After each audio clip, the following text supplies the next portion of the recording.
சின்ன முருகைய சிங்கார முருகைய சின்ன சின்ன முருகைய சிங்கார முருகைய கொஞ்சி கொஞ்சி தமிழ் பேசும் செந்தில் வடிவேலனவ கொஞ்சி கொஞ்சி தமிழ் பேசும் செந்தில் வடிவேலனவ சின்ன சின்ன முருகைய சிங்கார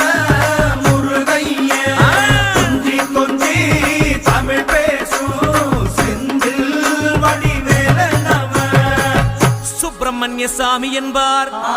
கார்த்திகேயன் என்பார், சுவாமிநாதன் என்பார், முக அமுதன் என்பார், பாலசுப்பிரமணியன் என்பார், கருணாகரன் என்பார், கதிர்காம கந்தன் என்பார், கதிர்வேல